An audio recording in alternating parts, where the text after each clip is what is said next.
Говоря ви днес с дълбоко и всепоглъщащо усещане за болка. Повече от 30 години светът вярваше, че историята е приключила в онзи тунел в Париж. Кралският брак беше рухнал, принцесата си беше отишла и всичко, което оставаше, бяха болка и въпроси без отговор. Но не всичко беше погребано заедно с нея. В един ъгъл на Бъкингамския дворец се намира часовник Картие, спрял на 12 часа и 36 минути, точният момент, в който сърцето на принцеса Даяна спря да бие на 30 и 1 август 1997 година. Някои казват, че е случайност, други започнаха да се питат, особено след като малко преди коронацията крал Чарлз получи малък пакет без подпис. Вътре се намираше старата махагонова кутия за бижута на Даяна. Не онзи церемониален тип предмети, които се показват на държавни банкети, а нещо много по-лично. Под капака имаше писмо, написано на ръка, което накара Чарлз да застине.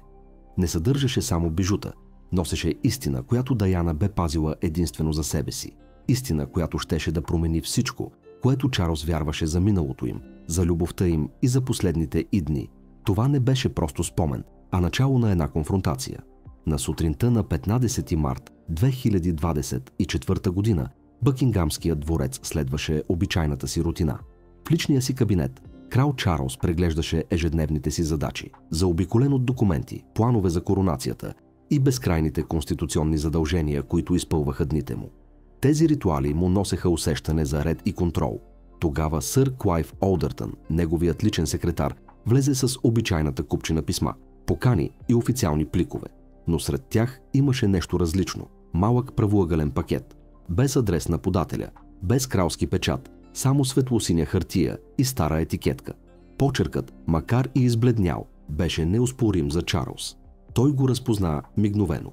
Да го изпратя на проверка за сигурност, попита Олдъртън, забелязвайки внезапната промяна в поведението на краля. Чарлз поклати глава. Не, така да остане.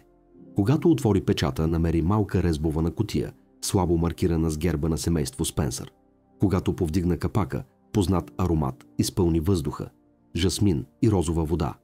Любимият парфюм на Даяна. Вълна от спомени го заля. Вътре имаше плик с името му, изписано с нейния почерк. Няколко момента той го държа само в ръка, проследявайки ръбовете му. Колебаеше се да го отвори, сякаш се страхуваше да не прекъсне крехката нишка, която го държеше парализиран.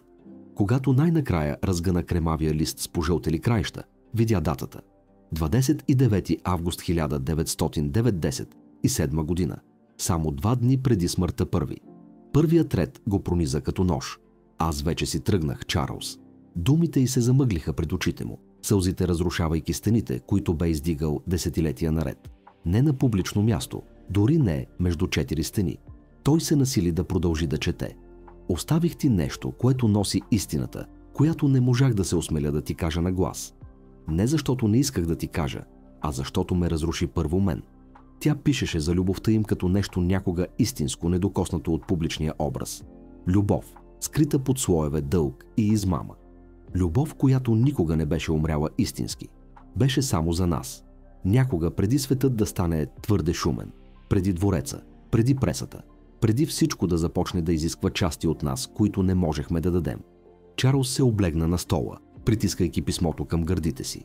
За миг почти можеше да чуе гласата й. Спокоен, интимен, недовършен. И това беше само началото. Нещо не изглеждаше наред в подплатата на кутията за бижута. Имаше леко повдигнат ръб. С треперещи ръце той поглади кадифето, докато го откри. С внимателно дръпване фалшивото дъно поддаде. Появи се друга бележка, написана набързо. Почеркът беше неравен, а мастилото размазано там, където бяха падали сълзи. Датата в ъгъла беше 30 август 1997 година, нощта преди инцидента. Чарлз, тази вечер заминавам за Париж, но трябва да бъда честна с теб. Трябва да знаеш, преди да стане твърде късно. Очите му пробягаха бързо по страницата. Джеймс не беше бащата на детето, което изгубих през декември 1985 година. Тя беше наша дъщеря. За миг всичко спря. Въздухът в стаята натежа. Подът сякаш изчезна под него. Дъщеря, за която той дори не знаеше, че е съществувала. Тя обясняваше как бременността била пазена в тайна. Била е уплашена да му каже. Страхувала се, че може би той не би искал още едно дете, че би го възприел като капан.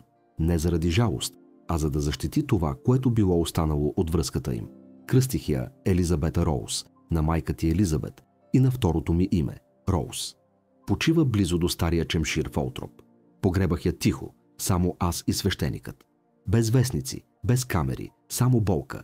Чарлз стисна писмото силно, свивайки юмруци, докато кокалчетата му побеляха, докато спомените за онази зима го връхлитаха. Внезапното й отдръпване, знаците, които беше игнорирал, болката, която тя бе скрила. Даяна бе носила тази загуба сама, години наред, а сега той я оплакваше отново. Минути наред остана неподвижен, държейки писмото до гърдите си, опитвайки се да си поеме дъх. Не беше просто болка, беше съжаление, вина и безмилостното осъзнаване на всичко, което бе загубил. Тяхното мълчание бе скрило повече от болката. То бе погребало детето им. Той протегна ръка към малкия кадифен плик, скрит под бележката. Вътре беше деликатен медальон, студен и гладък в дланта му. Тя го беше оставила внимателно, пазен за себе си. Когато го отвори, светът сякаш спря. Дизайнът на медальона беше прост, един единствен диамант в центъра, елегантен, но никога предназначен да привлича внимание. От едната страна имаше снимка от времето на годежа им, той и Даяна, млади, сияещи, недокоснати от скандали. Нещо се раздвижи в него, докато гледаше, спомен за това какви са били преди всичко да се разпадне. От другата страна имаше размазано изображение от ехография, едва забележимият контур на дете. Нужно му беше време да осъзнае какво гледа. Когато разбра, въздухът излезе от гърдите му в една тежка въздишка. Даяна не само беше писала за тяхната дъщеря, тя бе запазила доказателството скрито и защитено десетилетия. Той държеше медальона като крехък кристал. Това не беше бижу на короната, нито нещо предназначено за публично изложение. Това беше личен мемориал, почит от майка към бащата, който никога не бе узнал. За първи път от десетилетия Чарлз плака без задръжки. За Елизабета Роуз, дъщерята, която никога не беше назовал. За Даяна, която бе носила болката си в тишина. За всички години, които не можеха да си върнат. За утехата, която не й бе дал, и думите, които никога не бе казал. Тази кутия с бижута беше повече от реликва от миналото. Тя беше истината, която Даяна бе скрила, докато той не бъде готов да я посрещне. И когато вярваше, че разкритията са приключили, той забеляза последен плик под медальона. Беше по-дебел от останалите, леко подут от страници, изпълнени от край до край. Отпред, почеркът й носеше една единствена инструкция. Прочети това накрая. Той разтвори плика бавно. Вътре се намираше нещо като запис от дневник, датиран 15 юли 1997 година, 6 седмици преди смъртта Пабри. Първият ред го удари като прясна рана. Чарлз ме накара да мисля отново за нас.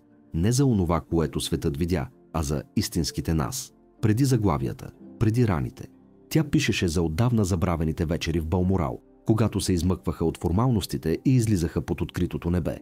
Спомняше си как някога й беше обещал, че ще му помогне да остане свързан с човека зад короната и как тогава умееше да се смее. Истински, без задръжки и предпазливост. Страхувах се да не те изгубя, страхувах се да не станеш крал. Обещах ти, че ще ти помагам да помниш кой си, но те разочаровах. Това не беше гласът, който таблоидите бяха нарисували. Не беше отмъстителната и безразсъдна принцеса от заглавията. В тези страници имаше една отворена, искрена жена, която поемаше отговорност, вместо да търси отмъщение. Бях съкрушена от собствената си болка. Когато трябваше да защитя това, което имахме, аз го изложих на показ. Престанах да те виждам, защото отчаяно исках да бъда видяна. Чарлз затвори очи, хартията трепереше в ръцете му. Светът знаеше за техния разпад само чрез заглавията и светкавиците на камерите. Но тук, в нейните собствени думи, беше тихата истина. Изповедта на жена, която го бе обичала, дори когато вече не знаеше как да го покаже. Това беше Даяна, без публични погледи, искрена, несъвършена и дълбоко човешка. Когато обърна страницата, крехкото спокойствие, което беше запазил, се разпадна. Взех решение. Връзката ми с Доди приключва. Тя никога не беше започвала истински. Беше разсейване. Може би дори вик за внимание. Но сърцето ми никога не беше там. Никога не е било. С години светът вярваше, че Даяна е продължила напред, че се е откъснала от оковите на монархията и е намерила щастието другаде. Но тя признаваше, че така наречената и свобода е била само илюзия. Исках да ме забележиш. Исках отново да почувствам, че принадлежа някъде, но ми беше много по-мъчно за теб, докато се преструвах, че обичам друг. Чарлз се взираше в страницата, заглавията, яхтата, ваканциите, снимките на Даяна и Доди. Всичко беше внимателно режисирано. Под публичния спектакъл се криеше жена, която търсеше единственото място, където някога се бе чувствала в безопасност. До него. Поисках среща. Само ти и аз. Без преса. Без дворец. Искам да говорим. Наистина да говорим. Не като непознати. Не като членове на кралското семейство, а като двама души, които все още държат един на друг. Тя беше на път да се върне. При него. Не при короната. Докато Чарлз четеше, той усещаше тежестта на това, което двамата можеха да възстановят. Живот скрит под десетилетия болка и мълчание. Живот, който почти им принадлежеше, докато съдбата не им го отне. Следващият запис от дневника беше датиран 30 август 1997 година, нощта преди инцидента. Ръцете му трепереха, докато разгръщаше листа, подготвен за всичко, което можеше да намери. Почеркът беше прибързан и неравен, сякаш писан насред буря. Почти ти се обадих тази вечер 5 думи, а паднаха като удар. Вдигнах слушалката 3 пъти. Започнах да набирам номерати 3 пъти, но всеки път се вкаменявах. Ако си се откъснал от мен, ако вече не ме искаш, ако те нараних твърде много, за да бъда простена. Чарлз си пое рязко дъх. Оная нощ беше отпечатана в паметта му. В Балморал крачеше из кабинета си сам, борещ се с същите съмнения. Видя снимките й с Доди в Париж и въпреки това дълбоко в себе си усещаше, че тя не е приключила с него. 2 пъти бе вдигал телефона, само за да го остави обратно. Думите й продължаваха. Исках да ти кажа всичко, че се връщам, че те искам отново, но думите не идваха. Една пресечена въздишка се откъсна от него. Телефонът така и не беше звъннал. Никой от двамата не беше достатъчно смел, за да прекъсне тишината. И после вече беше твърде късно. В основата на купчината лежеше плик, маркиран с големи подчертани букви. Спешно, само за Чарлз. Той го отвори с несигурни ръце. За разлика от дневниковите й записки, пълни с размишления, това беше спешно съобщение. Почеркът напрегнат и неровен. Чарлз, трябва да знаеш, това пътуване не е това, което изглежда. Ако нещо ми се случи в Париж, да, аз съм с Доди, но не защото го обичам. Това не е ваканция, това е прикритие. Преди 3 седмици получих анонимен предупредителен сигнал. Някой знае за Елизабета Роуз. Знаят също, че съм търсила лечение в клиника и претендират, че имат медицински документ, който е трябвало да бъде унищожен. Заплашиха, че ще ги разкрият публично, ако не изчезна от общественото пространство. Без благотворителна работа, без публични изявления. Дори ми казаха как да те представям. Студен, безчувствен, съпругът, който ме е изоставил, когато най-много съм имала нужда от теб. Челюстта на Чарлз се стегна. Дайана не беше тръгнала за Париж заради романтика. Тя беше тръгнала да защити семейството си, да спечели време, да защити монархията от скандал, който тя смяташе за непоносим. Доди не знаеше нищо. Той мисли, че най-сетне оставям миналото зад себе си, но ти си всичко, за което мога да мисля. Ти и нашите момчета, и дъщерята, която изгубихме. Гърдите му се свиха. Тя не беше умряла, преследвайки любов. Тя беше умряла, опитвайки се да държи огромна вълна от тайни далеч от всички. Тайни, които никога не би трябвало да носи сама. Под спешното писмо Чарлз намери последната купчина листове, сгънати внимателно и закрепени с кламер. Вътре имаше програма, копия от кореспонденции и бележки, написани на ръка. Най-отгоре – кратък меморандум.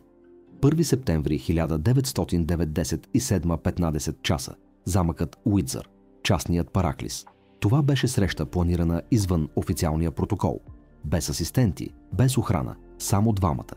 Организирана тайно, с помощта на доверени приятели, дискретни посредници и съюзници, които знаеха как да заобиколят строгата машина на кралския контрол. Едно от писмата, адресирано до сър Робърт Фелоус, показваше, че Чарлз вече е бил информиран за срещата и е приел да присъства. В купчината се намираше и проектът на речта на Даяна за тази среща. Макар написана на ръка и с корекции по ръбовете, намерението беше ясно. Признавам грешките си, но вярвам, че това, което имахме, беше истинско и че все още има време. Тя не молеше за прошка или примирие, а предлагаше нещо по-тихо, по-внимателно, обновено партньорство, път напред за тях и семейството им, далеч от очите на света. Чарлз притисна страниците към гърдите си. Тя беше готова, тя се връщаше. Но вместо да стигне до частния Параклис в Уиндзър, пътуването й завърши в тунела в Париж, а срещата, която можеше да промени хода на кралската история, никога не се състоя. На дъното на кутията за бижута, почти скрита под последната сгъвка куприна, се намираше малка черна касета, без дата, без етикет, само бележка, написана на ръка. За Чарлз. Пусни, когато си сам. Той се поколеба преди да натисне плей, несигурен колко още може да понесе. Накрая постави касетата в стария касетофон, скрит в кабинета му. Уред, който не бе докосвал от години. Същите ръце, които някога държаха новородените му синове и подписваха държавни документи, сега трепереха над един прост пластмасов бутон. Слаб шум изпълни стаята, последван от гласът й. Здравей, Чарлз, любов моя. Той замръзна. Не защото тя често използваше това обращение насаме, а защото звучеше така, сякаш стоеше точно до него, дишайки, задържайки сълзите. Не знам дали някога ще чуеш това, каза тя, но трябва да го кажа, в случай, че няма да мога лично. Гласът й се колебаеше между твърд и крехък. Разказваше за раждането на синовете им, за нощните разходки, за начина, по който той някога я беше карал да се чувства като единствената жена в света. После всичко се промени. Чарлз, бях ядосана. Беше ме страх. Но любовта ми към теб не се промени никога. Дори когато те нараних, ти беше винаги онзи. Касетата спря с тихо щракване, оставяйки го заобиколен от фрагментите на живот, който бе забравил, че все още оплаква. Той никога не бе познал изгубената си дъщеря. Никога не бе имал отново жената, която някога бе обичал. Любовната история, която светът вярваше, че знае, изобщо не приличаше на истината. Даяна не беше оставила в тази кутия огорчение, а истина. И дори сега, възможност Чарлз, а може би и светът, да я видят такава каквато беше. Несъвършена, смела, любяща, дълбоко човешка. Кутията с бижута стои сега зад заключен панел в Бъкингамския дворец. Не за да бъде скрита, а за да бъде защитена. Тя е свещена. Напомняне, че дори животите, изложени пред света, съдържат частни моменти, които могат да променят всичко. И в крайна сметка това, което остана за краля, не беше трагедията или скандалът, а нейният глас. Тихата й молба за любов, която продължава да отеква дори когато никой друг не слуша. Някои истории не свършват, когато приключат. Продължават да говорят, защото понякога миналото отказва да остане безмълвно.